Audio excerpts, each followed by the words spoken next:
नवरात्रि के 9 दिन देवी माँ के 9 अलग-अलग रूपों की पूजा और आराधना के लिए समर्पित होते हैं। इस समय भक्त माँ दुर्गा से अपने जीवन में खुशहाली और दुखों के अंत की प्रार्थना करते हैं। ऐसा कहा जाता है कि नवरात्रि के दौरान सच्चे मन से जो कुछ भी मांगा जाए, माँ दुर्गा उसे अवश्य पूरा करती हैं। आपने भी नवरात्रि के दौरान माँ की पूजा अर्चना की होगी, लेकिन क्या आप जानना चाहते हैं कि आपकी प्रार्थनाएं मां दुर्गा तक पहुंची हैं या नहीं? कई बार देवी मां हमें कुछ खास संकेत देती हैं जो यह दर्शाते हैं कि उन्होंने आपकी पूजा स्वीकार कर ली है और आपकी प्रार्थना सुन ली है। नवरात्रि के समय में मां दुर्गा हमें कई लक्षणों के माध्यम से यह बताती हैं कि वे आपकी उपासना से प्रसन्न हैं और आपकी पूजा सफल हो चुकी है। आज हम ऐसे ही कुछ संकेतों की बात करेंगे जिनसे आप जान सकते हैं कि मां दुर्गा ने आपके घर में प्रवेश कर लिया है और आपकी जिंदगी में उनका आशीर्वाद आ चुका है। यदि आपको इनमें से कोई भी संकेत मिलता है तो इसे समझें कि मां दुर्गा ने आप पर अपनी कृपा बरसाई है। नवरात्रि का समय मां दुर्गा को प्रसन्न करने का सबसे उपयुक्त समय माना जाता है और इस दौरान की गई पूजा का फल शीघ्र ही प्राप्त होता है। नवरात्रि के दौरान मां दुर्गा अपने पूर्ण चैतन्य रूप में होती हैं और अपने भक्तों को जल्द ही लाभ प्रदान करती हैं। यदि किसी ने बुरे कर्म किए हैं तो मां दुर्गा दंडित करने से भी पीछे नहीं हटती। जिस घर में मां दुर्गा का वास होता है वह घर तीर्थ स्थल से भी अधिक पवित्र और शुद्ध हो जाता है। वहां रहने वाले सभी लोगों का मन भक्तिमय हो जाता है और उस घर में सुख और शांति का वातावरण छा जाता है। तो आइए जानते हैं उन खास संकेतों के बारे में जो यह बताते हैं कि मां दुर्गा आपसे प्रसन्न हैं और आपके जीवन में उनकी कृपा आने वाली है। पहला संकेत है ज्योति का तीव्र रूप में जलना। नवरात्रि के दौरान देवी मां के सामने अखंड दीपक जलाने की परंपरा है, जिसे पूरे 9 दिनों तक जलाए रखा जाता है। माना जाता है कि इससे मां दुर्गा की कृपा जल्दी प्राप्त होती है। अखंड दीपक जलाने से नकारात्मक ऊर्जाओं का प्रवेश उस स्थान पर नहीं होता जहां दीपक जल रहा हो। शास्त्रों में यह भी उल्लेख है कि जिस समय तक अखंड ज्योति जलाने का संकल्प लिया गया हो उस समय तक दीपक बुझना नहीं चाहिए। अगर ज्योति समय से पहले बुझ जाती है तो इसे अशुभ माना जाता है।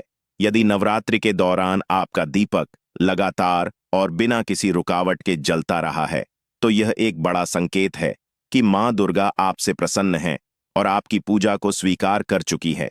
इसके अलावा घर का वातावरण भी एक संकेत हो सकता है। अगर नवरात्रि के दिनों में घर में शांति, सौहार्द और सकारात्मक ऊर्जा महसूस हो रही है तो इसे मां दुर्गा की कृपा का प्रतीक माना जा सकता है। जिस घर में मां दुर्गा आती हैं वहां का वातावरण हमेशा पवित्र और सुखमय हो जाता है। एक अन्य संकेत यह हो सकता है कि आपकी मनोकामनाएं धीरे धीरे पूरी होने लगें। अगर आपने मां से सच्चे मन से कुछ मांगा है और आपको लग रहा है कि आपकी प्रार्थनाएं सुनी जा रही हैं, तो इसे भी मां दुर्गा की कृपा का ही परिणाम समझें। मां दुर्गा अपने भक्तों की पुकार को नजरअंदाज नहीं करती और समय आने पर वे अपने भक्तों को उनके कर्मों का फल जरूर देती हैं। कई बार हमें नींद में या ध्यान के समय मां दुर्गा के दर्शन भी हो सकते हैं। यदि नवरात्रि के समय में आपको किसी रूप में मां दुर्गा का दर्शन होता है या आपको सपने में मां का आशीर्वाद मिलता है तो यह भी इस बात का संकेत है कि मां आपकी आराधना से प्रसन्न हैं। सपने में मां का दर्शन मिलना बहुत शुभ माना जाता है और यह इस बात का प्रतीक होता है कि मां का आशीर्वाद आपके साथ है। नवरात्रि के समय कोई अप्रत्याशित खुशी या सुखद समाचार मिलना भी इस बात का संकेत हो सकता है कि मां दुर्गा आपकी उपासना से प्रसन्न हैं। अचानक से किसी अच्छी खबर का आना या किसी पुराने दुख का हल निकलना भी मां दुर्गा की कृपा का संकेत हो सकता है। इस शुभ समय में मां दुर्गा के प्रति आपकी भक्ति और समर्पण का महत्व और भी बढ़ जाता है। यदि आप सच्चे मन से मां दुर्गा की आराधना करते हैं तो मां आपकी पुकार जरूर सुनती हैं और आपकी झोली खुशियों से भर देती है। इसलिए अगर आपको ये संकेत मिल रहे हैं तो इसे मां का आशीर्वाद समझें और अपनी भक्ति को और मजबूत करें। आपने मां की उपासना की है तो अब इन संकेतों पर ध्यान दें। हो सकता है कि मां दुर्गा पहले ही आपकी प्रार्थनाओं का उत्तर दे चुकी हों। यदि आपको इनमें से कोई संकेत मिल रहा है तो समझ लें कि मां आपके जीवन में प्रवेश कर चुकी हैं और उनकी कृपा आपके साथ है। अखंड ज्योत में दीपक की लौ भी बहुत मायने रखती है। दीपक की लौ इतनी जलनी चाहिए कि 4 अंगुल आसपास उसकी लौ की ताप महसूस होनी चाहिए। जितनी ताप होगी उतनी ही भाग्योदय होने की संभावना अधिक होगी। लेकिन अगर ज्योति की लौ अपने आप तीव्र गति से जलने लगे तो समझ जाएं कि ज्योति के समक्ष स्वयं माता रानी खड़ी है और आपको भी अतमन में माता रानी के उपस्थित होने का एहसास हो जाएगा। तो यह संकेत बताता है कि माता रानी आपके घर पधार चुकी है। दूसरा संकेत है नवरात्रि में दीपक की बत्ती में फूल का बनना। अखंड दीपक जलते जलते उसकी बाती कभी कभी फूल से आकार की बन जाती है। दीपक की लौ में फूल बनने का मतलब है कि आपकी पूजा आपके इष्ट देव तक पहुंच रही है।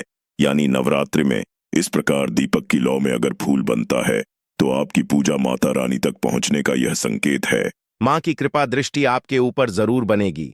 वह किसी न किसी रूप में प्रत्यक्ष या अप्रत्यक्ष रूप से आपके साथ है और आपके कार्यों में आपकी सहायता कर रही हैं और आपके हर कार्य को आसान बना रही है।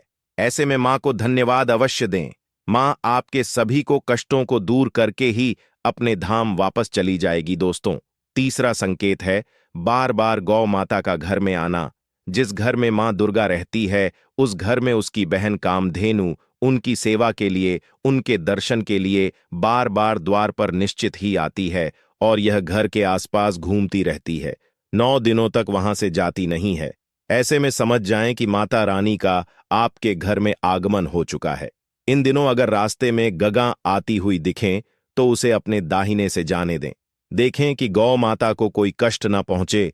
गौ माता को कोई मारता है, सताता है या किसी भी प्रकार का कष्ट देता है, उसकी 21 पीढ़ियां नरक में जाती हैं।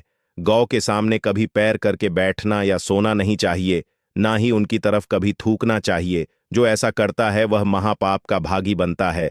घर आई गौ माता को ताजी रोटी अवश्य खिलाएं। उन्हें कभी भूखी पैसी नहीं रखना चाहिए। दोस्तों, चौथा संकेत है श्रृंगार से सजी सुहागन के दर्शन होना। दोस्तों, भारतीय संस्कृति में 16 श्रृंगार को देखना शुभता का संकेत माना जाता है। आपने देखा होगा कि सभी देवियां अपने आप में 16 श्रृंगार किए हुए रहती हैं। लाल चटक वस्त्रों के साथ ज्यादा गहने पहने होना, बिंदी लगाए होना भारतीय देवी की निशानी रही है। जिस घर की महिलाएं 16 श्रृंगार नवरात्रि के दौरान करती हैं, वहां सुख और समृद्धि का बसेरा अपने आप ही बन जाता है। नवरात्रि के दौरान महिलाएं खास तौर पर सजती संवरती है। नवरात्रि के दौरान आपको किसी ऐसी महिला के अपने आप ही दर्शन हो जाएं जो 16 श्रृंगार किए सजी हुई हो और जिसके मुख पर तेज झलकता हो। अगर आप नवरात्रि के दौरान ऐसे संकेतों का अनुभव कर रहे हैं तो इसका अर्थ यह है कि देवी दुर्गा की कृपा आप पर बनी हुई है। ये संकेत उनकी उपस्थिति और उनकी कृपा के प्रतीक होते हैं। उदाहरण के लिए, जब मधुमक्खी आपके घर में आती है तो यह देवी भ्रामरी, जो माता पार्वती का ही एक रूप है, का संकेत माना जाता है। देवी भ्रामरी को मधुमक्खियों की देवी कहा जाता है और देवी महात्म्य में उनका उल्लेख मिलता है। अगर नवरात्रि के दौरान आपके घर में मधुमक्खी आती है तो इसे एक शुभ संकेत माना जाता है कि माता रानी ने आपके घर में वास किया है। मधुमक्खी देवी का स्वरूप है और यह आपके घर में 9 दुर्गा के दर्शन कराने के लिए सेविका के रूप में आती है। इस संकेत को देखते ही यह समझा जा सकता है कि माता ने आपकी पूजा स्वीकार कर ली है। हालांकि यह ध्यान रखना जरूरी है कि मधुमक्खियों का छत्ता घर में बनाना एक अशुभ संकेत हो सकता है। छत्ते का बनना किसी संभावित अप्रिय घटना का संकेत दे सकता है, इसलिए इसे तुरंत हटाने का प्रयास करें। अगला संकेत है काली चींटियों का घर में अचानक दिखाई देना।